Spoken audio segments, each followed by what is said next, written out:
Bueno, buenas tardes a todos. Damos comienzo al Foro de la Libertad, que hemos denominado La Libertad tras las elecciones parlamentarias, que está organizado por la Fundación Atlas para una Sociedad Libre y por la Fundación Friedrich Naumann. Saludamos calurosamente a toda la audiencia que nos está acompañando y toda la audiencia que nos va a estar acompañando durante los próximos días, porque esta conferencia la vamos a poner en los sitios de las redes de Twitter, de Facebook y de YouTube, así que allí vamos a tener mucha más audiencia de la que estamos teniendo ahora.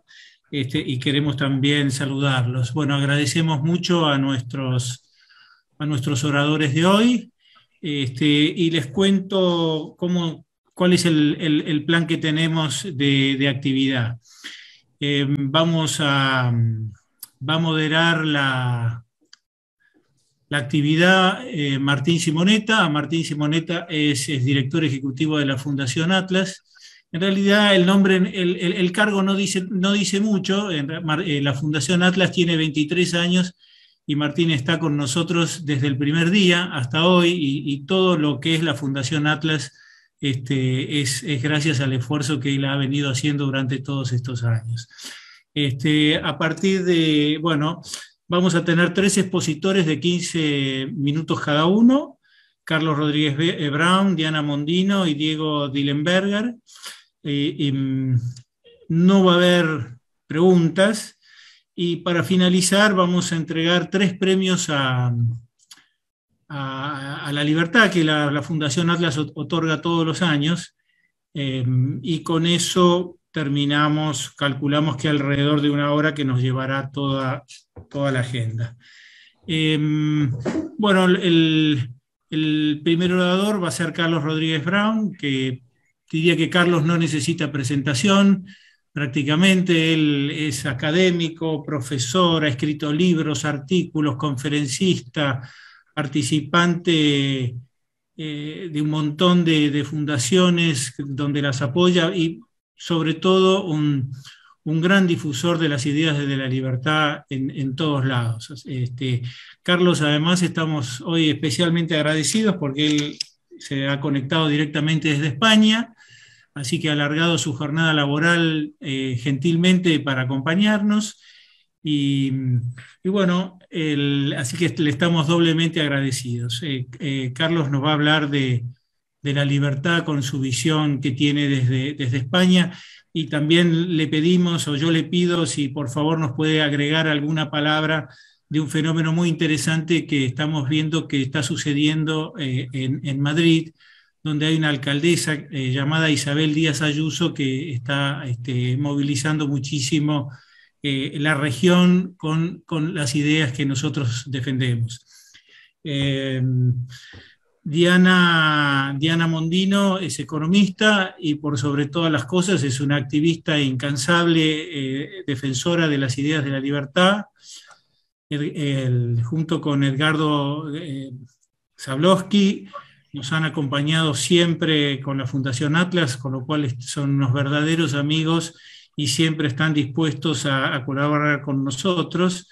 Diana, particularmente, de todos los años que yo recuerdo, nunca nos ha fallado ni una vez. Todas las veces que hemos necesitado de su tiempo, de sus ideas, de sus críticas, así como todas el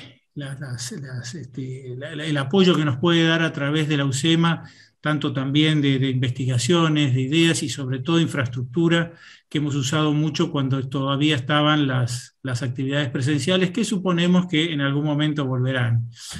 Bueno, y el último expositor va a ser Diego Dillenberger, que Diana, perdón, nos va a hablar de los desafíos a partir de las elecciones recientes.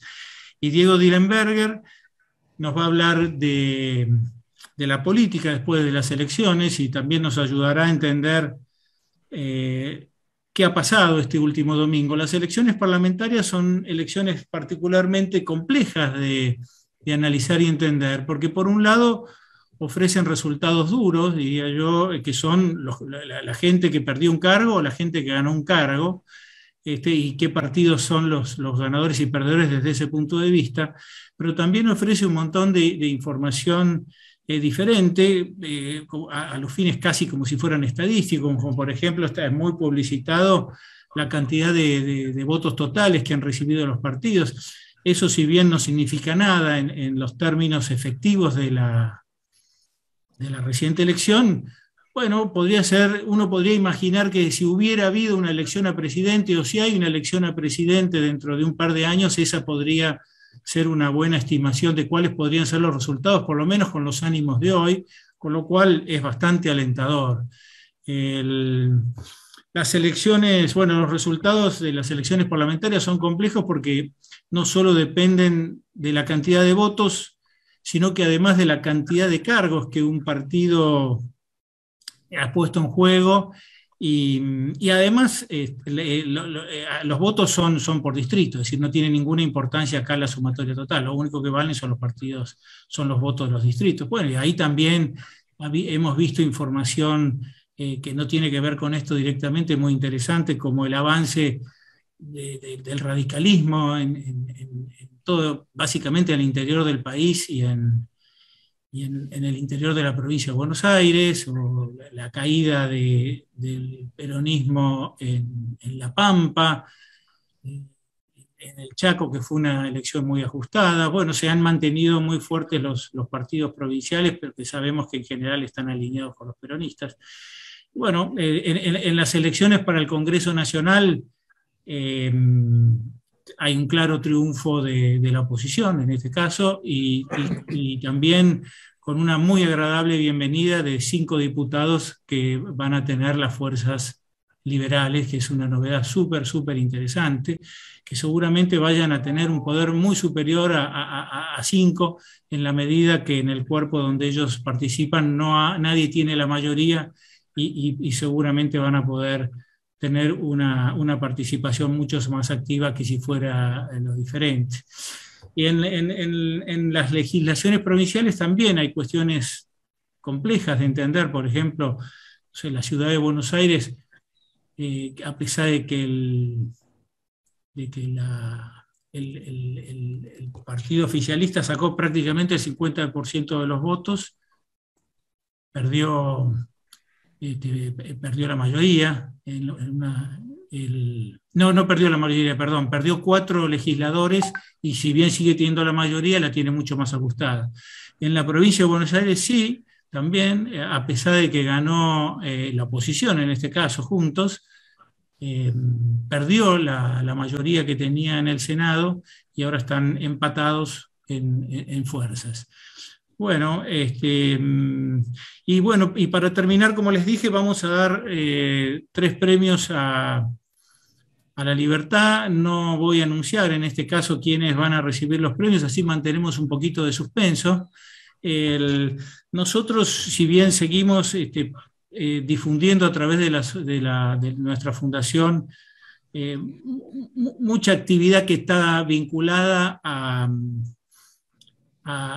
las ideas económicas, digamos, que tienen que ver con nuestro liberalismo, también le ponemos mucho foco, y este año hemos puesto mucho foco en otros temas vinculados a las ideas liberales que nos parecen que tienen la misma importancia y que a veces no nos ocupamos tanto nosotros los liberales.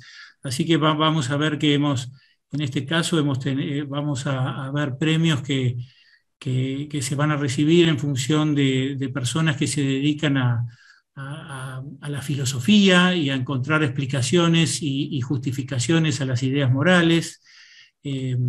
También a personas que se han dedicado fuertemente a defender los intereses individuales y las libertades civiles en alguna provincia argentina donde han estado sumamente atacadas, y por lo que vemos, por los resultados de las elecciones recientes, con muchísimo éxito, y también gente dedicada a la educación, tema que siempre anda dando vueltas, que han tenido un éxito de corto plazo brillante, y bueno, por supuesto mantienen a mediano y largo plazo desafíos increíbles todavía para lo que es la educación argentina.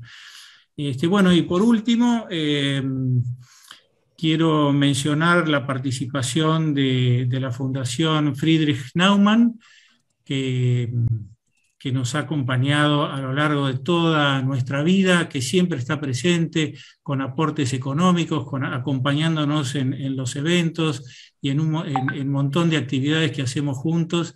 La Fundación Atlas, la Fundación Naumann hace una actividad extraordinaria en muchos países del mundo, y en nuestra región latinoamericana tiene una oficina en Buenos Aires, para que los que no sepan, y ellos apoyan prácticamente a todas las fundaciones argentinas de la misma manera que nos apoyan a nosotros, así que tienen una fuerza tremenda y estamos sumamente agradecidos. Así que quiero ahora pasarle la palabra al director regional, Lars Andre Richter, de la Fundación Naumann, para que nos dé la bienvenida, y luego, Martín, queda la actividad en tus manos. Cualquier problema de conexión que tenga cualquiera, por favor, dígalo por este medio si puede, y si no, a los teléfonos o conexiones que les dio Martín, que es el que entiende de estas cuestiones. Bueno, muchas gracias a todos, y Lars, la audiencia es tuya. Sí, muchas gracias, Eduardo. Un placer estar aquí. Bienvenido a todos en el nombre de la Fundación Friedrich Naumann para Libertad también. Bueno, nosotros somos una organización alemana sin fin de lucro y bueno, trabajamos en aproximadamente 70 u 80 países en el mundo. Bueno, una oficina es, bueno, como vos, Eduardo, acabas de decir, una oficina se ubica aquí en Capital, en Buenos Aires, y trabajamos aquí en Argentina, pero tenemos algunos proyectos en el Paraguay también, o sea, somos responsables de dos países. Y bueno, Fundación Atlas es una institución muy importante para nosotros porque trabajamos en todo el mundo, en todos los países, con instituciones nacionales y bueno, Fundación Atlas es un pilar de nuestro trabajo aquí en Capital y en Argentina en general. Bueno, el domingo pasado fue un día de la libertad, digamos, un gran éxito para nosotros. Quiero que, y bueno, Eduardo, acabas de mencionarlo, bueno, hay cinco diputados liberales en la Cámara de Diputados, y otro resultado, sin embargo, es bueno que el oficialismo, el peronismo, perdió la mayoría en el Senado. Entonces, eso me parece para mí los resultados más importantes. Un pequeño bloque, digamos, un pequeño grupo de los liberales y, bueno, falta de una mayoría del oficialismo en el Senado. Entonces, eso va a ser muy interesante, bueno, observar qué pasará en los 2 días que vienen. Y, bueno, escuchamos a nuestros expertos y a los expertos. Sería muy interesante sus análisis. Y de vuelta, bienvenido y muchas gracias por la atención.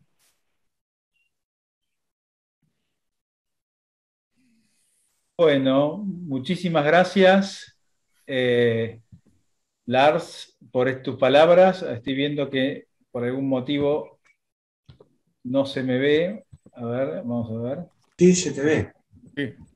Ahí está. Se te ve y se te escucha. Bueno, muchísimas gracias, Lars, por tus palabras. Gracias a Eduardo Maschwitz por también sus palabras y la apertura. Y ahora vamos a comenzar a presentar a los distintos expositores que, como adelantamos, serán en orden cronológico. Carlos Rodríguez Brown, después presentamos a cada uno de forma personal, Diana Mondino y Diego Dillenberger luego. Vamos a comenzar con Carlos Rodríguez Brown, un enorme amigo, difusor de las ideas de la libertad, argentino, radicado en España. Es catedrático, economista, periodista, ¿sí? Y, como decíamos, profesor universitario catedrático y con enorme poder de acción en las redes sociales, ¿no? Así que pasamos a darle la palabra a Carlos Rodríguez Brown. Muchísimas gracias. Muchas gracias, Martín. Muchas gracias a la Fundación Atlas, a la Fundación Naumann. Es un placer estar aquí. Gracias, Eduardo, también. la verdad que cuando me convocó Martín, con quien me une una antigua amistad, yo le dije, ¿qué hago yo aquí? Porque los que saben son Diana y Diego. Así que yo voy a hablar poco y os voy a contar cuál es mi visión desde España de lo que ha pasado en estos últimos 2 años tan raros que hemos vivido. A pesar de todo, tengo una visión optimista, al contrario de muchos liberales que tienen una proclividad a tener una perspectiva lúgubre sobre la realidad y sobre la libertad. Soy bastante optimista.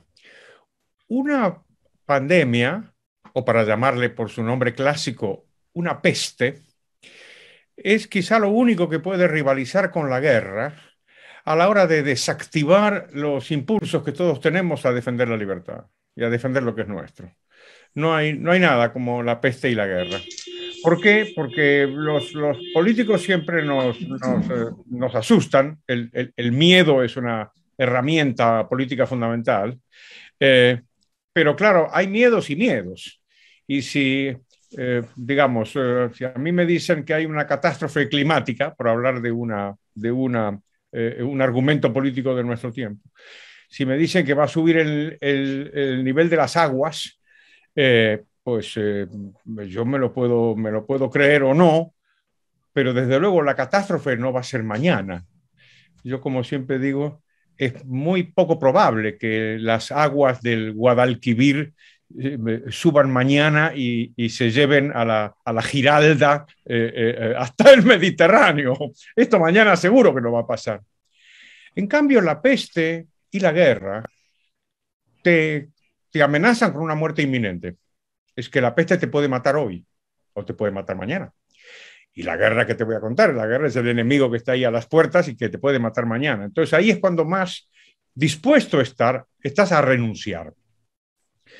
La dinámica de los políticos en todas partes del mundo siguió este guión y todos ellos impulsaron una expansión del gasto público, en muchos casos irresponsable, para que veáis que la Argentina no es el único país que hace esto, pero esto se situó mucho más en un ámbito político que en un ámbito social. A mí uno de los aspectos más notables de esta pandemia es cómo la gente, a pesar de todo, ha resistido, a pesar de toda la circunstancia tan terrible, con todo el sufrimiento. Hay que imaginar, bueno, después Diana nos contará la cuestión económica, pero lo que significa paralizar una economía. Es de terror, o sea, se derrumba la actividad económica, se disparan las cifras de desempleo, es verdaderamente catastrófico. Todo, digamos, conspiraba para que la gente renunciara a la defensa de sus derechos y libertades. Y sin embargo no fue así. La gente retuvo una buena parte de su pensamiento crítico y reaccionó en consecuencia. Y entonces tenemos, pues, hemos visto algunos resultados políticos, electorales, después Diego seguramente nos hablará sobre ello, en donde de pronto los gobernantes se han visto desafiados. En algunos casos se han visto desalojados del poder y si no, pues los gobernantes se han visto desafiado su poder por gente que, como digo, retenía esa cierta capacidad crítica. Me pedía Eduardo que hablara de Isabel Díaz Ayuso. Por cierto, no es alcaldesa de Madrid, es la presidenta de la comunidad autónoma, digamos, como la provincia de Madrid.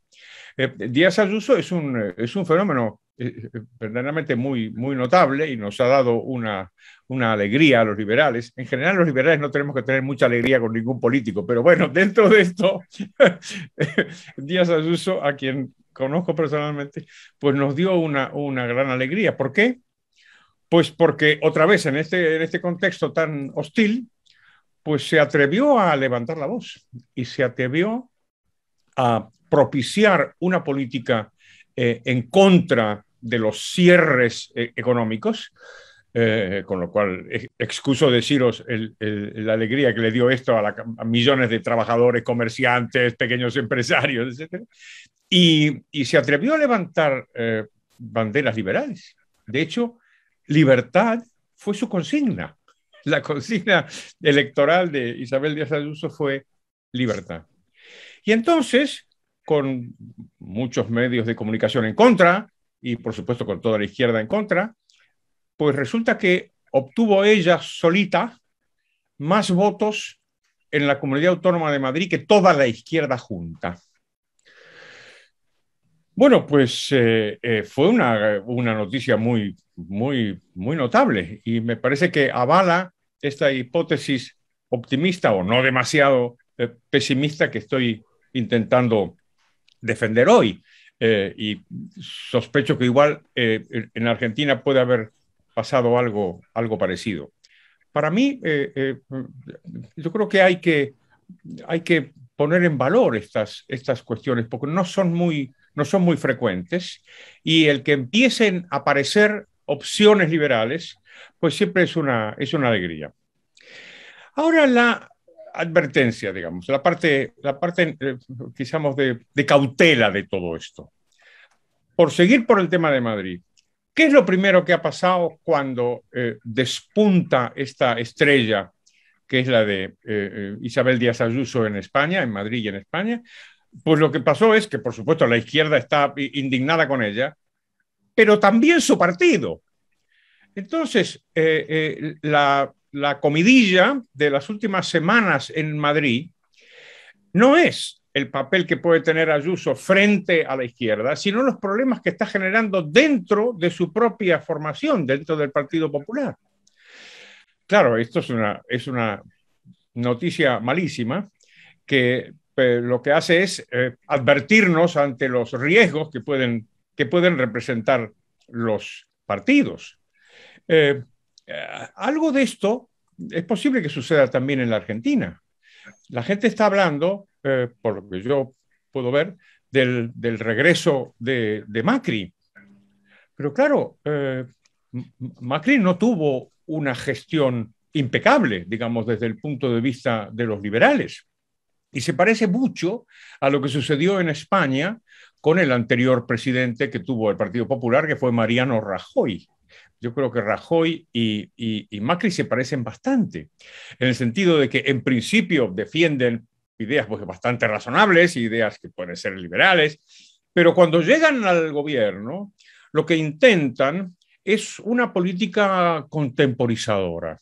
Es como si les diera vergüenza ser liberales o como si chantajearan a los demás con el argumento, que yo lo escuché de boca de tanto de Macri como de Rajoy, de que no se pueden hacer reformas liberalizadoras porque esto te pone en riesgo el propio gobierno. Entonces, se decía en la Argentina en la época de Macri, no se pueden hacer cosas porque entonces tienes líos en la calle, o te hacen revueltas, o te hacen huelgas.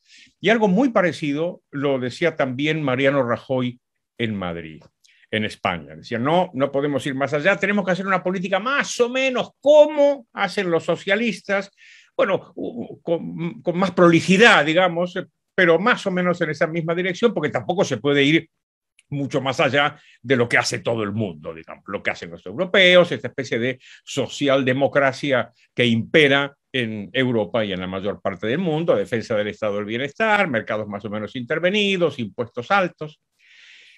Esto me parece a mí, con esto voy a terminar, me parece a mí que lo que prueba es que hay mucho más solidaridad entre los políticos que conexión con sus propios votantes o con los ciudadanos. Os pongo un ejemplo nada más sobre la cuestión fiscal. El último libro que he escrito se llama Hacienda, somos todos cariño, y lo he hecho con dos antiguos alumnos míos, María Blanco y Luis Darín Ávila, y analizamos la propaganda fiscal en España, ¿no? Y estuvimos investigando la cuestión de la sociología fiscal. O sea, el contraste entre lo que los gobiernos dicen, los políticos dicen sobre los impuestos y lo que la gente quiere. Y es una cosa muy notable, porque sistemáticamente la gente no quiere pagar. La gente no quiere pagar más impuestos, no solamente no quiere pagar más impuestos, sino que además empieza a rechazar en las urnas a los gobernantes que suben los impuestos y empieza a apoyar en las urnas a los gobernantes que los bajan. Isabel Díaz Ayuso tiene en la política fiscal una bandera, y la última medida que ha tomado es bajar los impuestos dentro del margen que puede en la Administración Autonómica de Madrid. Y cuenta con el respaldo popular. O sea que aquí me parece que hay un divorcio entre la dimensión política y la dimensión social. Esto no puede durar mucho tiempo, porque obviamente los políticos tendrán muchos defectos, pero tontos no son. Y en la medida en que la sociedad les puede dar señales de que apuesta por consignas y por doctrinas liberales, pues en algún momento dado tendrán que recomponer su mensaje, con enormes dificultades, porque claro, la situación de los presupuestos, tanto en Argentina como en España, como en muchos países, es muy delicada. Pero me parece a mí que ahí podemos encontrar una advertencia que quizás sea saludable, en el sentido de que el nivel que en realidad importa, que es el nivel de la gente, está más próxima a nuestras ideas que lo que estaba antes. Y esto me parece que es una señal que nos debería invitar al optimismo. Bueno, muchísimas gracias. Bueno, muchas gracias, Carlos, por tus palabras, por la posibilidad de tener una visión global, una visión desde España y enriquecida por tu labor periodística que sigue día a día, ¿no?, lo que sucede en tu país y en el mundo.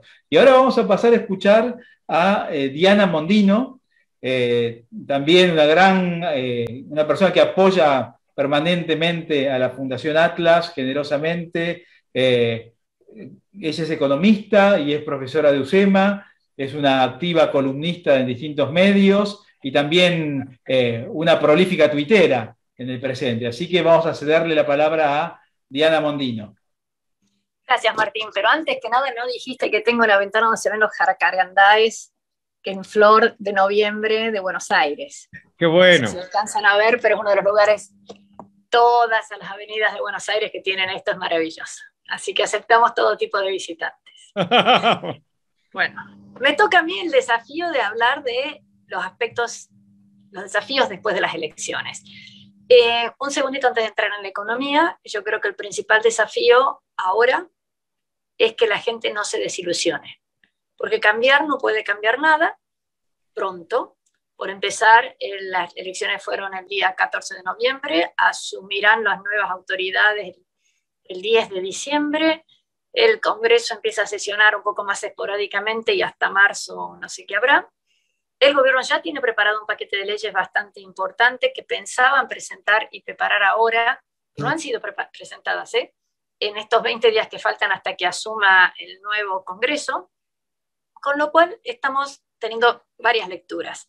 Por un lado, que es imposible que cambie rápido algo, de por sí el proceso parlamentario es lento en los libros, porque ya se ve que si hubiera estos proyectos de ley que aún no han sido presentados y se esperaría que sean aprobados antes del 10 de diciembre con la composición actual del Congreso, bueno, pues ahí sí que es súper rápido el proceso parlamentario. La otra cosa que debemos tener en cuenta es que hemos sido bombardeados por varios temas, entre los cuales, digamos, máximas figuras políticas en Argentina han mencionado, bueno, esto no cambia nada, el gobierno sigue igual. Y a mí me enseñaron que el gobierno es, digamos, la suma de los tres poderes, ¿no? Judicial, legislativo y ejecutivo. No es que el gobierno sea solamente el ejecutivo, o sea que eventualmente justamente para eso votamos, para que haya la posibilidad de algún cambio. Así que espero que no haya una desilusión con respecto a lo que sea, que la gente haya votado, porque quiero destacar un punto muy importante. No solamente ha ganado votos inesperadamente las ideas más liberales, también lo han ganado las ideas de izquierda, en donde también ha habido un caudal de votos mucho más importante que el que ha habido en otras épocas. Con lo cual, si uno dijera, digamos, se ha estirado el abanico de ideas que tenemos en Argentina, o si fuera una normal, diría que las colas se han ido extendiendo. Entonces eso tenemos que tenerlo en cuenta porque demuestra que no hay un consenso en la sociedad argentina de muchos temas, y desde el punto de vista de las ideas y de la ejecución de las ideas, tenemos una diversidad de opiniones muy grande. Voy ahí entonces al tema de las elecciones. Un poquito en Argentina la gente espera unidad, uniformidad, unanimidad en el sentido, digamos, cuando se critica o se apoya al candidato A, B o C, se dice, no, pero ese tal cosa, ¿no? No me gusta cómo se viste, no me gusta el pelo, no me gustan los modos, no me gustan las ideas, no me gusta lo que piensa del aborto, no me gusta lo que piensa de los militares, no me gusta lo que piensa de distintas cosas. Y uno dice, bueno, pero si vos pudieras encontrar a alguien que estuvieras de acuerdo en la totalidad de las cosas que piensa, bueno, casate con esa persona. Pero la verdad que nadie, y mucho menos en la vida personal, encuentra a alguien que piensa exactamente igual en todos los temas. Otro punto que también lo destaco con respecto a esto de la posibilidad de una desilusión, o de tener expectativas más altas de lo que se puedan cumplir en un plazo razonable, es entender la necesidad de una discusión. Ya uno escucha hablar de bloques como si todos los miembros de un bloque debieran opinar igual. Y esto es algo que tenemos muy metido en la cabeza los argentinos, porque los bloques son los del partido A, los del partido B, los del partido C, y que todos debieran votar igual, y básicamente sobre todo porque alguien les ha inducido a pensar de determinada manera. Entonces ayer yo escuchaba que hacían entrevistas diciendo, bueno, ¿y quién va a ser el presidente del bloque? Como diciendo, ese es el que manda. Así que bueno, pero me estoy metiendo en el territorio de Diego Dillenberger, así que retrocedo y vayamos a los temas económicos. ¿Cómo se reconstruye la economía argentina? Con todos los problemas fundamentalmente sociales, problemas de educación, problemas de todo tipo, pero que se trasuntan o que trascienden o que se plasman en temas económicos. Y lamentablemente llevamos décadas, por lo menos 2, en donde se considera al dólar o a la inflación como el problema, cuando en realidad ese es el termómetro o el síntoma de la enfermedad que tengamos. Esto, entonces hace que todo lo que se hace sean paliativos y con respecto a lo que sea el dólar, lo que sea la inflación, sin considerar las causas que han originado este tema. De todas maneras, todo el mundo va a decir, bueno, ¿y qué hacemos entonces? ¿Tiene solución Argentina? Por supuesto, todo tiene solución. Es una cuestión de cuánto tiempo, cuánto cuesta y cuánto tarda para poder implementar una solución. Dado que tenemos una fenomenal escasez de recursos, no solo porque la economía está en recesión, no solo porque tenemos un déficit estatal muy grande y claramente no solo no se pueden aumentar los gastos, sino que habría que reducirlos, sino también porque hemos perdido capacidades, hemos perdido el entretejido social, ¿no? Hemos perdido muchas capacidades que tienen las sociedades para realizar cosas. Pongo un ejemplo, antes uno necesitaba un mecánico y había muchos, ahora hay pocos. Un plomero, había muchos y ahora hay pocos. Un veterinario, había muchos y ahora hay pocos. En cada actividad hay menos personas que tengan las capacidades para realizar las actividades que sean. Eso desde el punto de vista del talento personal. Y desde el punto de vista de las instalaciones, también lo mismo. Estamos teniendo menos lugares o menos áreas en donde se pueden realizar determinadas actividades.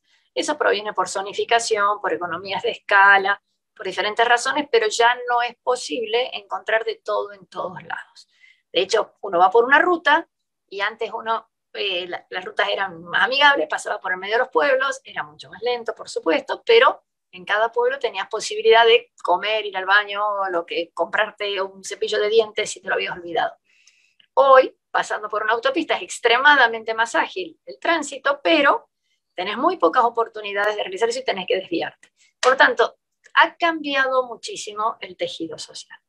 Hay muchas cosas, Argentina no lo ha querido ver, por ejemplo, el tema de hacer edificios con un local abajo, cuando necesariamente el comercio del mundo iba primero a las grandes superficies y ahora claramente al comercio electrónico, y entonces todo aquel que tenga de capital un pequeño local en la planta baja de un edificio, claramente vale menos que lo que podría haber valido hace varios años antes de la irrupción de estos métodos más eficaces. Entonces, ¿qué soluciones tiene Argentina desde mi punto de vista? Básicamente concentrarse en aquello que sí puede crecer para que eventualmente apoye lo otro. Hasta ahora hemos tenido en Argentina el concepto para mí equivocado, pero el concepto opuesto, que es decir, apoyemos al que no tiene opciones, quitándole recursos al que podría andar bien.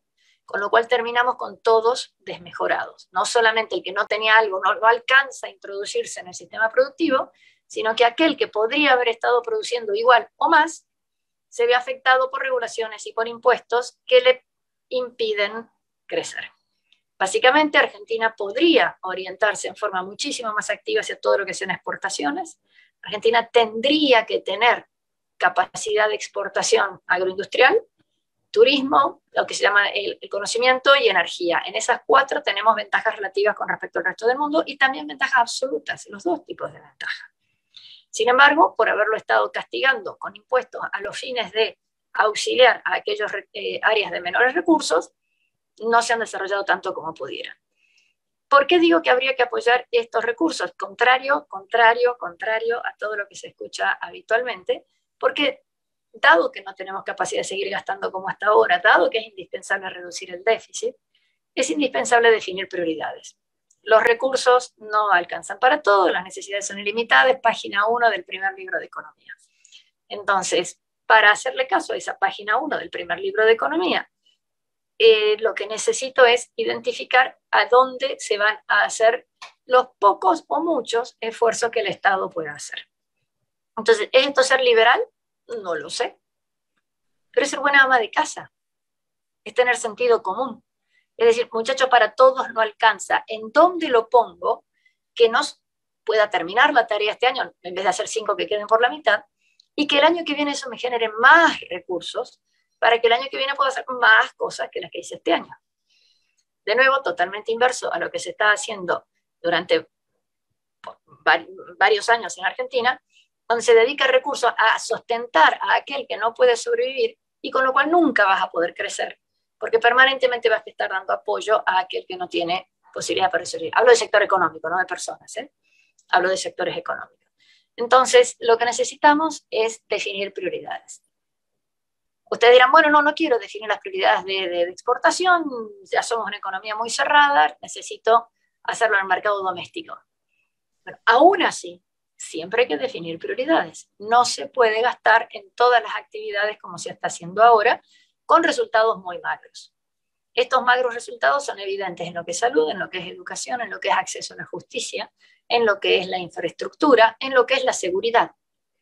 Entonces, no estoy diciendo que en las prioridades uno va a decir, hago todo salud y nada de educación. No. Lo que digo es en todo aquello en donde vamos a tratar de orientarlo, que tenga un foco, que tenga una orientación a intentar generar actividad económica muy rápido.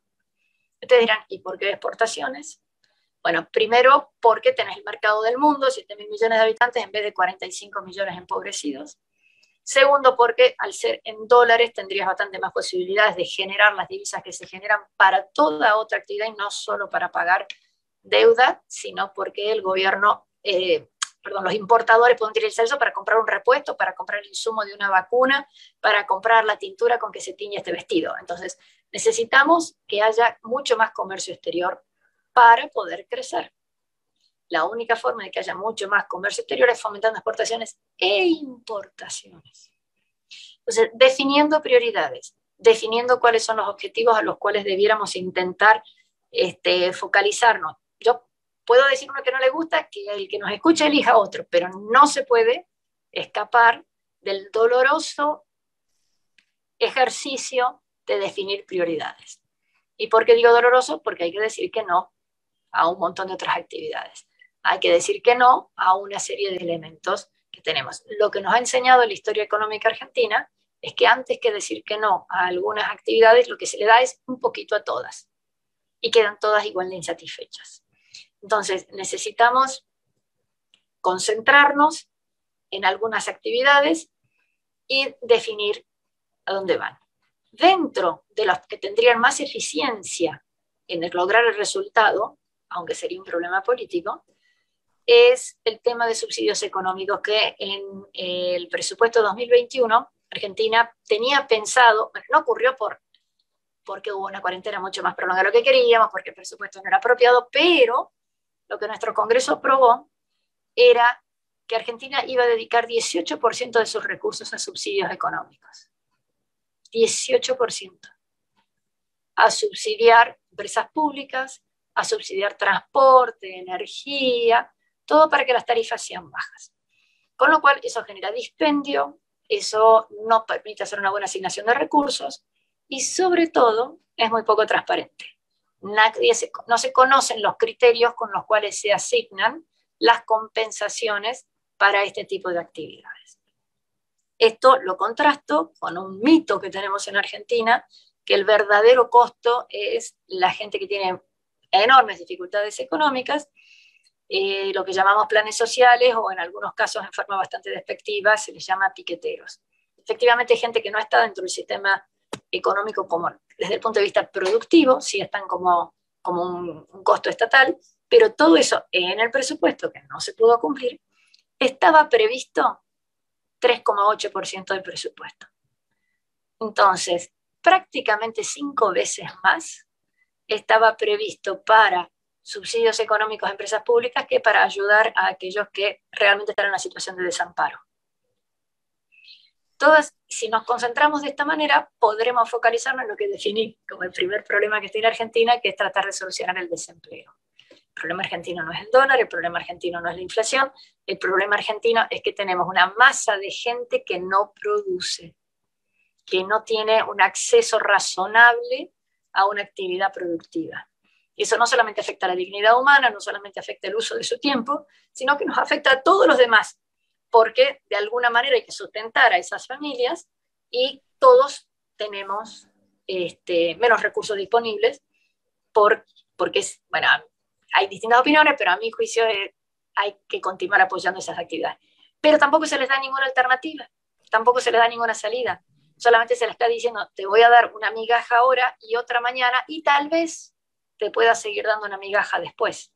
Pero no tienen ningún mecanismo en este momento para integrarse a una actividad económica productiva.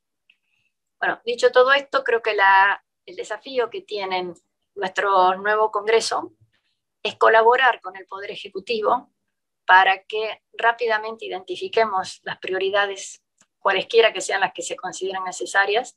Insisto, para mí deberían ser muy claras, pero cualesquiera que sean esas y que se pongan a trabajar. Porque hay otro punto, que vuelvo al tema inicial, de que ojalá no se genere una desilusión, y es que cualquiera que sea el ritmo al que se puedan introducir cambios, luego hay que gestionarlas. No es que el gobierno A o B o C no hayan querido mejorar, por lo menos a sus votantes, que no hayan querido lograr el objetivo, sino que es extremadamente difícil la maraña regulatoria que tenemos, la dejadez con que algunos funcionarios trabajan en algunos de los temas, y por eso es extremadamente difícil lograr el objetivo, cualquiera que haya sido, que haya tenido cada gobierno. Yo espero que eso funcione, y si a mí me preguntan cuáles son mis ideas, más que decir soy liberal o no, porque la gente no lo entiende, yo digo yo soy ama de casa. Y soy sensata. Necesito ver qué temas tengo que hacer para que la cosa funcione.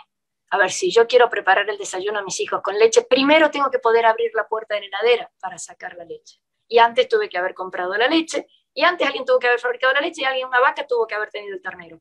Entonces, para que yo tenga leche, por lo menos mi esfuerzo es abrir la heladera. No me puedo levantar a la mañana y que el desayuno esté arriba de la cama. Algo tan trivial como eso, algo tan casi ofensivo cuando uno lo explica diciendo que es una subestimación del que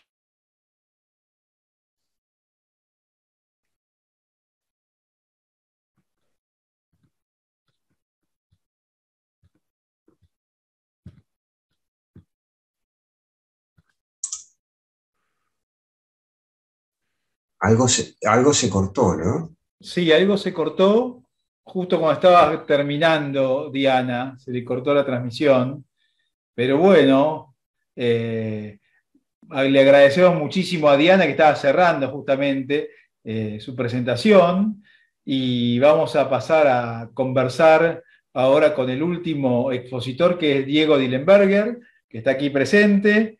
Un enorme amigo que ya nos ha acompañado en distintos eventos de la Fundación Atlas exponiendo. Él es periodista, es socioeconomista, una carrera muy interesante que estudió en Alemania, que me parecería interesantísimo que estuviera en Argentina, integrando dos campos del conocimiento social tan importante. Es director de la revista Imagen y es conductor de la obra de Maquiavelo. Así que, Diego, te dejamos con la palabra. Gracias, Martín. Bueno, yo quería engancharme en mucho de lo que dijo Diana, fue muy interesante, pero antes quería completar un poco lo que Lars Andresta arrancó con la información de que tenemos en la Argentina ahora, o vamos a tener un bloque liberal con 5 diputados. En realidad, bueno, habría que sumar a ese bloque, por supuesto, a López Murphy, que también entró. Pero yo diría que, por lo que quiero mostrar ahora, por suerte son muchos más. Es más, sin ser, por supuesto, legislador, creo que hasta el propio Mauricio Macri, Carlos nos decía que efectivamente cuando llegan al poder políticos que nacen del liberalismo, por algún motivo mágico se convierten digamos, la política los convierte en conservadores o socialdemócratas. De hecho, el anterior gobierno de Mauricio Macri sorpresivamente empezó a definirse desde el primer día como socialdemócrata. De hecho, lo definía con todas las letras. Nosotros no somos liberales, somos socialdemócratas, justamente por una concepción muy equivocada, lamentablemente, que tuvo el periodo de Mauricio Macri, de concepción de cómo se gestiona la opinión pública. De eso un poquito quería hablar. Así que yo creo que tenemos muchos más diputados liberales de lo que hoy nos imaginamos, por un cambio que se está produciendo en la opinión pública bueno, una clase política, que es la que tenemos en Argentina, que yo la denominaría que es una clase política de followers. O sea, no es una clase política de líderes que lideran la opinión pública, sino que son followers. Nuestra clase política hace encuestas, mide la opinión pública, ve a ver qué es lo que opina y trata de ofrecerle eso. Que eso generalmente funciona, a veces sí, a veces no, en campaña, y por supuesto cuando se gobierna es el peor error que cometió la Argentina. Lo voy a explicar ahora un poco por qué.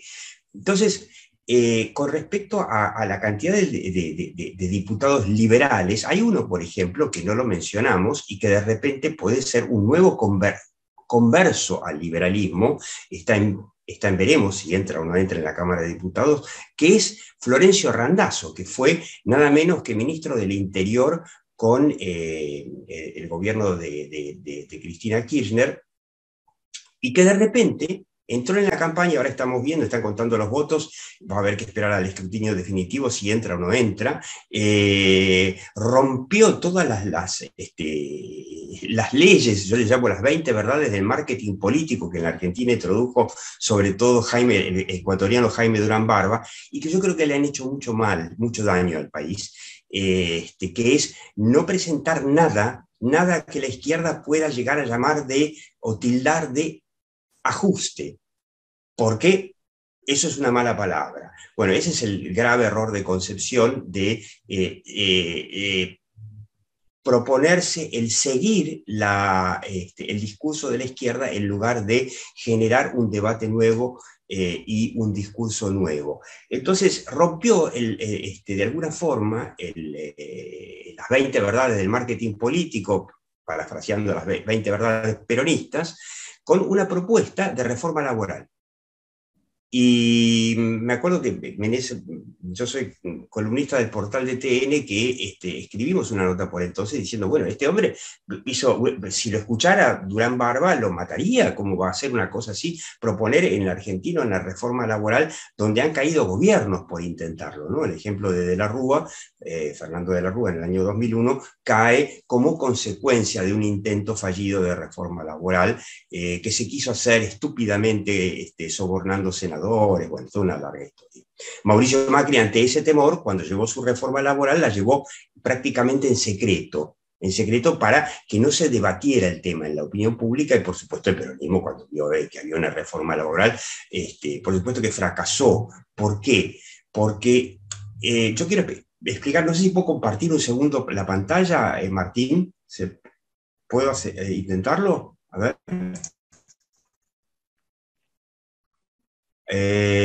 Inhabilitó, bueno, no importa.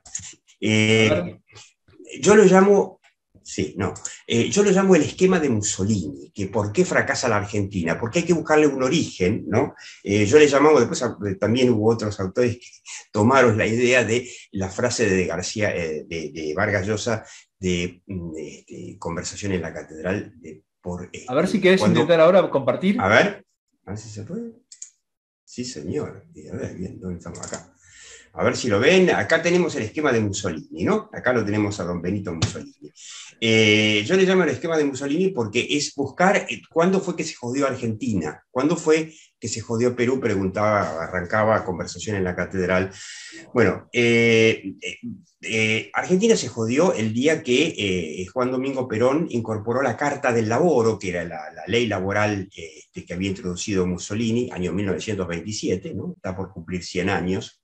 No existía internet, por suerte existía la electricidad en aquel entonces, en donde se había pactado, era un acuerdo para hacer rígidas las relaciones laborales y que solo sirviera a los sindicatos y a las grandes empresas. Las pymes quedaban completamente afuera. Entonces, ¿qué es lo que pasó en Argentina desde que se hizo rígida la relación laboral entre empleadores y empleados? Bueno, los sindicatos hacen muy costoso, muy difícil que se tome empleo, se genera toda una industria del juicio que ha quebrado, sobre todo a pymes, entonces las pymes quedan afuera de la posibilidad de contratar prácticamente, por eso Argentina tiene muy pocas pymes, porque un juicio laboral quiebra una pyme.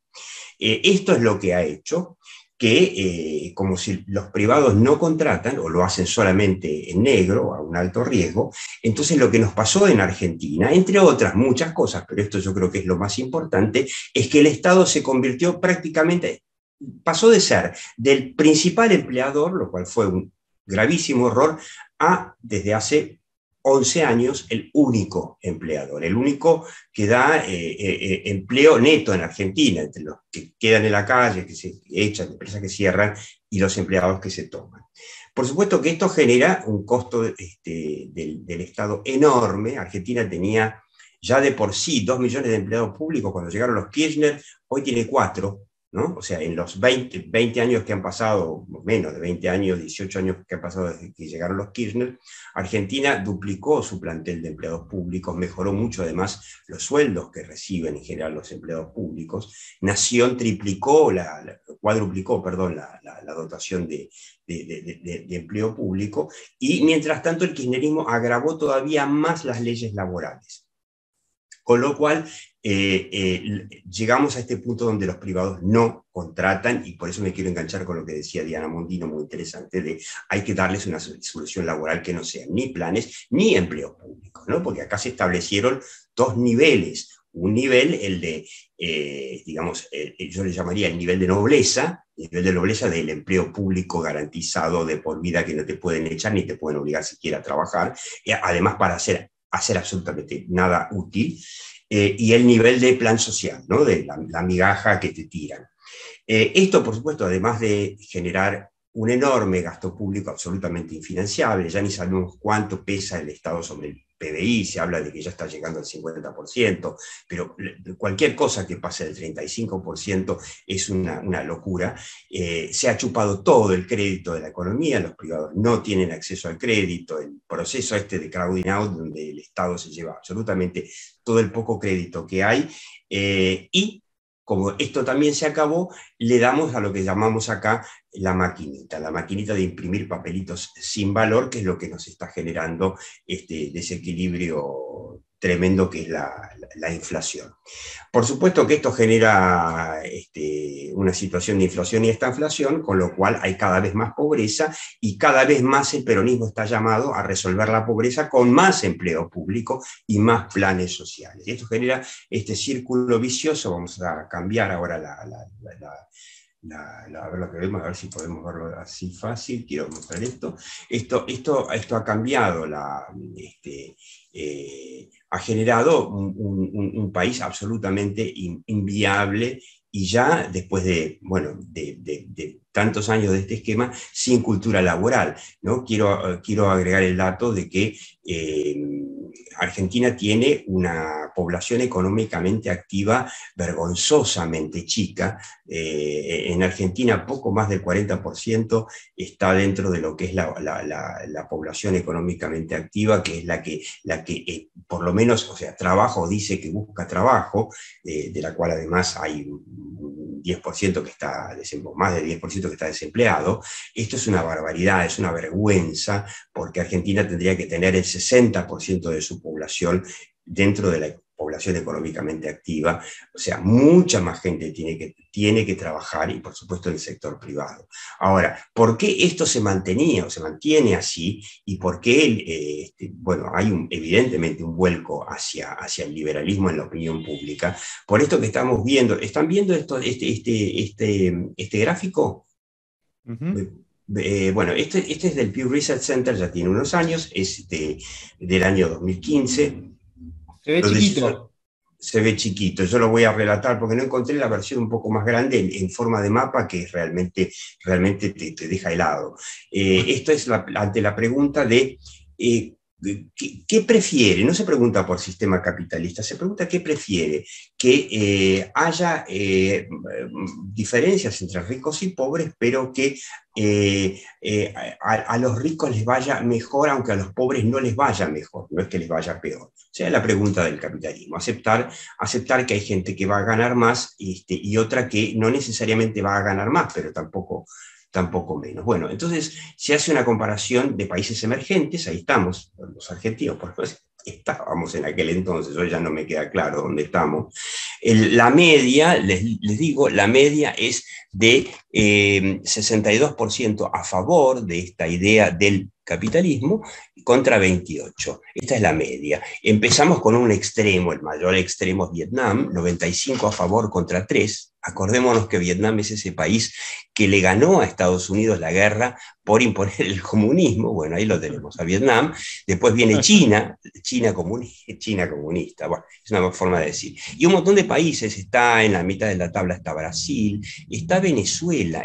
Venezuela está incluso arriba de Brasil, claramente hay un 67% de venezolanos que prefieren el capitalismo por sobre 28%. Bueno, en la Argentina, por supuesto, tenemos el premio de ser el país, no solamente dentro de los emergentes, sino del mundo, más anticapitalista del mundo.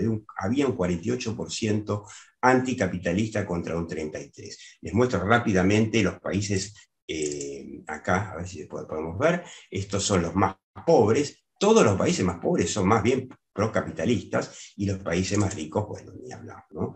Acá están, empezamos por Corea del Sur, obvias razones, Alemania, que tuvo, al igual que Corea del Sur, bueno, tuvo su Alemania Oriental del otro lado, para tenerla clara, Estados Unidos, Israel, Gran Bretaña, etc.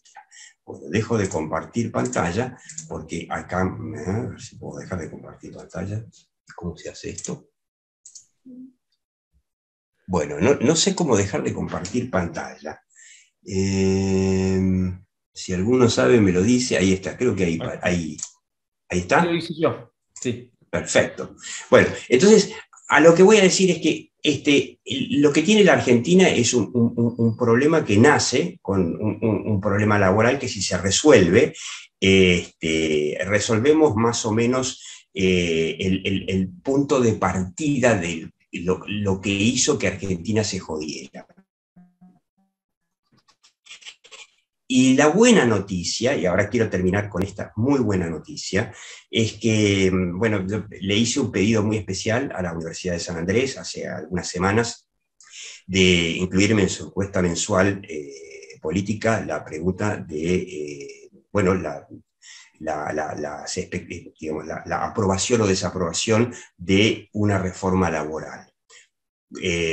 La pregunta estaba fundamentada en si cambiando, flexibilizando las leyes laborales, cree que se va a generar más empleo o no.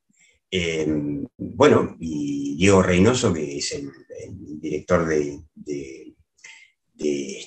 opinión pública de la Universidad de San Andrés, quedó con la boca boca abierta cuando hizo la pregunta, estoy hablando de hace 20 días, porque había un 64% de los argentinos a nivel nacional que estaban de acuerdo con la frase de que es necesario hacer un cambio en la legislación laboral para que los privados den empleo. 64% de un lado, y del otro lado, bueno, el resto era 20 y pico, había 23, había un pequeño grupo que no sabía. Se le hizo al 23% que no estaba de acuerdo con esa frase una pregunta de control. La pregunta de control era: yo no quiero una reforma laboral porque el que tiene que dar el trabajo es el Estado. Esta pregunta se hizo porque esa es la realidad de lo que está pasando, ¿no? Desde hace 10 años el único empleador en la Argentina es el Estado. La respuesta en un no fue del 90%. Quiere decir que a ese 23% que dice que no quiere una reforma laboral, o sea, hoy una minoría en la Argentina, una vez que se le explica que el Estado no debiera ser, o sea, que el único empleador hoy es el Estado, te dice que no. Que el empleo lo tienen que dar los privados. Entonces, volviendo a Randazzo, que no sabemos si entra o si no entra, pero que le ha hecho una enorme contribución al debate, yo creo que las ideas del liberalismo, que es la iniciativa privada la que tiene que generar el crecimiento y la que tiene la clave de la salida de la crisis, yo creo que tenemos una buena noticia, y quiero cerrar con una idea que yo sostengo desde que empezó, bueno, desde que transitamos esta pandemia, y es que por suerte, yo creo, tengo fe de que la gente de Juntos o Juntos por el Cambio esté aprendiendo. Hasta ahora no nos lo dijo si lo aprendió o no, pero yo tengo la fe, la sensación de que lo están aprendiendo, de que en la pandemia se vio que los debates que se dan, que se pueden ganar, se ganan, y cuando se ganan los debates, la opinión pública cambia, y nuestros políticos, con la opinión pública cambian. Porque nuestros políticos, como habíamos dicho al principio, no son líderes, son followers, son seguidores de la opinión pública. Entonces, cuando los políticos ven que la opinión pública va para la derecha, bueno, los políticos terminan yendo hacia la derecha. Esto lo vimos en el caso de dos debates muy, muy importantes que hubo durante la pandemia. Uno fue el de la vacuna, fundamentalmente la vacuna Pfizer, que el gobierno kirchnerista, por una cuestión, una idiotez geopolítica, nos intentó privar, nos privó en realidad, no nos intentó, nos privó metiendo una cláusula de negligencia. Esto algún día la oposición, cuando se ponga las pilas, va a poder quizá hacer una denuncia por genocidio, porque Argentina estaba en condiciones de recibir millones de dosis de vacuna Pfizer y no las recibió, y mientras tanto murió muchísima gente. Hay diversos cálculos matemáticos de cuántos argentinos murieron por esa decisión geopolítica. Se generó un debate, el debate estuvo en los medios no solamente del Grupo Clarín, estuvo en las redes sociales, en los chats de mamis, y aún sin tener mayoría, con el Congreso que tuvimos el año pasado, o este año, perdón, que tenía claramente mayoría del kirchnerismo y del peronismo, terminó el presidente firmando un decreto anulando esta ley esta cláusula de negligencia para que pudieran entrar vacunas de Estados Unidos. Está entrando la Pfizer, está entrando la vacuna de Moderna. La opinión pública ganó una batalla, un debate, sin que prácticamente intervieran los políticos. De hecho, mucha gente de Juntos por el Cambio acompañó y firmó la cláusula de negligencia. Y el otro debate que ganó la opinión pública fue el de la presencialidad en las escuelas, donde ahí sí el jefe de gobierno de la ciudad, Horacio Rodríguez Larreta, tuvo un rol rol de apoyar, pero ese debate lo ganaron los chats de mamis nuevamente, ¿no? Finalmente hoy la provincia de Buenos Aires, el gobierno nacional están todos desesperados porque los chicos vayan a las escuelas, también los sábados, y quizás si pudieran los mandarían el domingo, cuando en realidad mantuvieron durante un año las escuelas cerradas. Estos dos ejemplos nos muestran el rumbo a seguir que bueno, esta concepción de Durán Barba que había traído el gobierno anterior de Mauricio Macri está quedando atrás, y se está demostrando que si se quiere cambiar la opinión pública, que es el problema central de la Argentina, dando los debates que se pueden ganar, bueno, se los gana y eso cambia. Así que más allá de los 5 o 6 diputados liberales que tenemos, yo creo que eso es una muy buena noticia para la Argentina, Martín. Bueno, Diego, muchísimas gracias por tus palabras, muy claro. Agradecemos a los 3 expositores en orden de aparición: Carlos Rodríguez Brown, Diana Mondino, a Diego Dillenberger, por permitirnos escuchar una visión clarificadora respecto de la situación actual de la Argentina y de la Argentina del contexto global. Y ahora vamos a comenzar con la entrega de los premios, a la libertad que la Fundación otorga anualmente. Y vamos a comenzar invitando al padre Gustavo Irrazábal, quien es sacerdote, teólogo, es miembro del Consejo Consultivo del Acton Institute, es columnista de distintos medios de comunicación, un enorme defensor de la propiedad privada y de la ciudad de la libertad, valientemente. Invitamos al padre Gustavo Irrazábal, no sé si está aquí presente, creo que sí, a que nos dirija su palabra, por favor. Muchas gracias. Buenas tardes a todos. Gracias. Bueno, agradezco profundamente a la Fundación Atlas por otorgarme este premio a la libertad 2021. Realmente estoy sorprendido y no creo merecer esta distinción, pero la considero un estímulo importante para avanzar en un camino donde esos estímulos no abundan.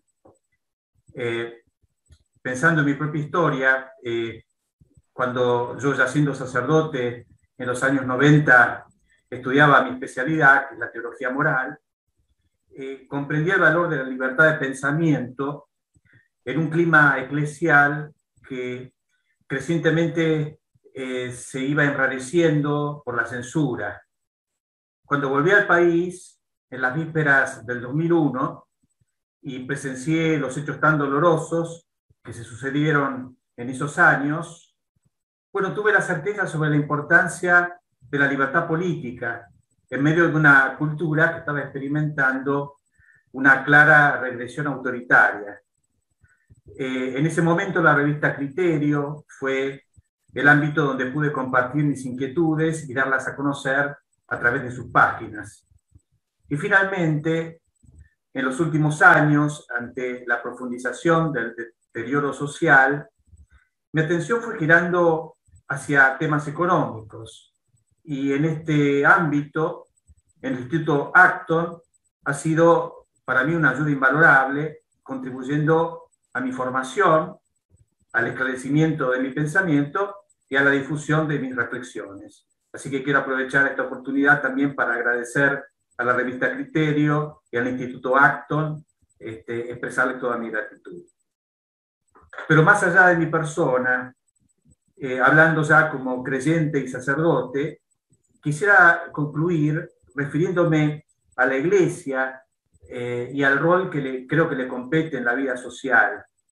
La tradición de la Iglesia ha sido siempre favorable a la dignidad y la libertad de las personas, y su influencia fue decisiva para el surgimiento de la libertad política y la libertad económica que hoy tanto valoramos.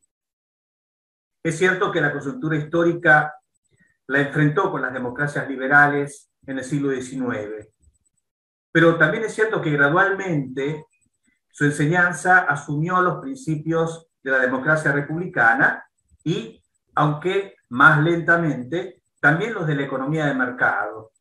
Y en este sentido, tras la caída del comunismo, Juan Pablo II, con su encíclica Social Centesimus Annus, marcó un hito que ya no tiene retorno. Estoy convencido de que nuestro país retomará tarde o temprano la senda de la libertad que abandonó hace ya mucho tiempo para su propia desgracia. Y espero de todo corazón que la Iglesia pueda acompañar esta transformación reencontrándose con su más auténtica tradición. Y pienso que tal vez para entonces las ideas que hoy pueden sorprender un poco en la boca o en la pluma de un cura formen parte ya del sentido común de los católicos y también de todos los argentinos. Así que muchas gracias nuevamente, Fundación Atlas. Muchísimas gracias, el padre Gustavo Irrazábal, por la valentía de decir estas palabras en este contexto global, ¿no? Es realmente muy refrescante escuchar estas ideas y con esta valentía y esta claridad y sin pelos en la lengua. Así que bueno, y ahora pasamos al segundo premiado, que creo que no estaba presente porque había tenido problemas de último momento, pero lo vamos a mencionar, que es Agustín Rojas, un joven formoseño, defensor de las ideas de la libertad en el contexto de la crisis que ha enfrentado su provincia. Agustín a último momento dijo que iba a tratar de venir, pero finalmente no pudo, con lo cual vamos a hacerle la entrega en otro momento oficialmente, y vamos a pasar a la tercera persona / institución que ha sido reconocida con el Premio a la Libertad del corriente año, que es Padres Organizados, representado por Débora Vassallo, ¿sí? Quien es Padres Organizados ha sido una institución que defendió el derecho de los chicos a ir al colegio en el contexto de las restricciones de las libertades impuestas durante la era COVID, ¿no? Algo desde el silencio, una voz, digamos, que fue importante hacer conocer cuando una parte de la sociedad aceptaba mansamente las restricciones a las libertades que vivíamos salvajemente en la Argentina. Invitamos a Débora, que está aquí presente, a decir unas palabras. Débora Vassallo. Hola, ¿qué tal? Muy buenas tardes a todos. En primer lugar, agradecer en nombre de Padres Organizados el reconocimiento por parte de la Fundación. Para nosotros es un honor, es un orgullo. Y bueno, contarles que desde la organización, que de a poco se fue conformando y que está presente en 22 de las 24 jurisdicciones del país, pusimos en debate justamente al cierre de las escuelas como política sanitaria. Y lo hicimos porque pudimos ver cómo nuestros hijos estaban sufriendo el encierro y cómo nuestros hijos estaban perdiendo la posibilidad de educarse en condiciones normales, no solamente por la cuestión de la presencialidad, sino por la baja calidad de contenidos educativos que estábamos notando que nuestros hijos estaban recibiendo. Y esta situación nos generó no solamente la inquietud con respecto a la vuelta a las aulas, sino que también nos está generando la inquietud de empezar a participar y empezar a exigir al Ministerio de Educación y a todas las autoridades locales una mejora en la calidad educativa, porque la educación en realidad es la herramienta que va a hacer posible que nuestros hijos sean libres cuando sean adultos. La educación es la herramienta que permite a nuestros hijos capacitarse para poder incluirse en la sociedad como personas que realmente aporten algo al bien común a partir justamente de esa formación que reciben durante toda su etapa, digamos, de niños y de adolescentes. Por este motivo, bueno, quiero agradecerles profundamente el reconocimiento y, bueno, invitarlos a todos a que nos acompañen en esta pelea, en esta lucha y en esta exigencia para no solamente mantener las escuelas abiertas ante cualquier contexto, sino a su vez lograr que la calidad educativa sea cada vez mejor para que nuestros hijos sean personas libres y autónomas en el futuro. Muchas gracias. Bueno, muchísimas gracias, Débora, por tus palabras. Y bueno, con las palabras de la representante de Padres Organizados, vamos a cerrar este encuentro. Agradecemos a todos quienes han hecho posible este encuentro de las ideas de la libertad, este Foro de la Libertad 2021 en un contexto tan particular, y agradecemos nuevamente a la Fundación Friedrich Naumann por la posibilidad de organizar conjuntamente este encuentro en la figura de Lars André Richter y de Nadia Barroso, con quien trabajamos día a día para poder llevar adelante conjuntamente nuestra misión, la misión de Fundación Atlas y de Fundación Naumann. Les repito que esta conferencia está disponible ya en el Facebook de Fundación Atlas y en un ratito va a estar disponible en todas las redes para que se pueda compartir. Muchísimas gracias por esta posibilidad y ha sido un placer enorme poder colaborar, trabajar conjuntamente para aportar luz desde la visión de nuestras ideas ante un contexto de tantos desafíos. Un cordial saludo para todos. Gracias. Gracias. Gracias. Adiós.